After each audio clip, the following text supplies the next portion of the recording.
Ice cream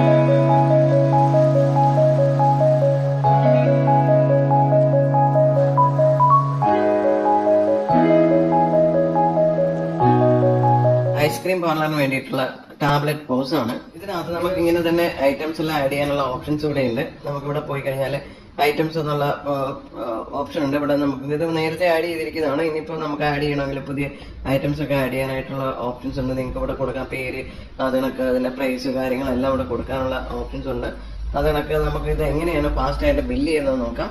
ഇതിനൊക്കെ bill ചെയ്യാനായിട്ട് നമുക്ക് ഒന്ന് ടച്ച് ചെയ്ത് കൊടുത്താൽ മതി. സിമ്പിൾ ആയിട്ട് അതിനൊക്കെ നമുക്ക് ഇവിടെ ഐറ്റം കൂട്ടാനും കുറയ്ക്കാനും ഒക്കെ ഉള്ള ഓപ്ഷൻസ് നമുക്ക് ഇവിടെ ഉണ്ട്. ഡിസ്കൗണ്ട് കൊടുക്കാം. അതിനൊക്കെ GST ഒക്കെ ഉണ്ടെങ്കിൽ നമുക്ക് അതൊക്കെ കൊടുക്കാനുള്ള ഓപ്ഷൻ ഇവിടെ ഉണ്ട്. അതിനൊക്കെ നമുക്കിപ്പോ ഇതൊക്കെ വേരിയന്റ് ആയിട്ട് ഇപ്പൊ നമ്മള് 500ന്റെ പാക്കറ്റ് ഉണ്ടാവും, അത് കണക്ക് 1 കിലോയ്ക്കുള്ള പാക്കറ്റ് ഉണ്ടാവും. അപ്പൊ നമുക്ക് അത് ഏതാ വേണ്ടെന്നുള്ളത് നമ്മൾ ചൂസ് ചെയ്താൽ നമുക്ക് അതിന്റെ ക്വാണ്ടിറ്റി കൂട്ടാനും കുറയ്ക്കാനുള്ള ഓപ്ഷൻ ഇവിടെ വരും. അത് കണക്ക് ഇപ്പൊ ഇവിടെ അമൂലിന്റെ ഐസ്ക്രീം ഇപ്പൊ ഇത് തന്നെ നമുക്ക് വേണമെങ്കിൽ വാനില, സ്ട്രോബെറി ഇങ്ങനെ ഏതാ വേണ്ടതെന്ന് വെച്ച് കഴിഞ്ഞാൽ നമുക്ക് ഇവിടെ സെലക്ട് ഇങ്ങനെ നമുക്ക് സെറ്റ് ചെയ്ത് കൊടുക്കാൻ പറ്റും. അപ്പൊ അതിന് ക്വാണ്ടിറ്റി ഇവിടെ കൊടുത്തിട്ട് സേവ് ചെയ്ത് കൊടുക്കുക. ഇത് കണക്ക് സ്ക്രീൻ വരും.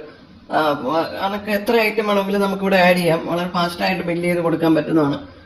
എന്നിട്ട് ബില്ല് ചെയ്യാനായിട്ട് ചാർജ് പ്രസ് ചെയ്യാം. നമുക്കിവിടെ ടോട്ടൽ എമൗണ്ട് എത്രയാണെന്ന് ഇവിടെ കാണിക്കും. അതിലിപ്പോ കസ്റ്റമർ എത്രയാണ് തന്നതെന്ന് വെച്ചാൽ ഇപ്പൊ 3550 ആണ് തന്നെങ്കിൽ അതിന്റെ ബാലൻസ് എത്രയെന്ന് ഇവിടെ കാണാം. എന്നിട്ട് നമ്മൾ പ്രിന്റ് പ്രസ് ചെയ്യുക.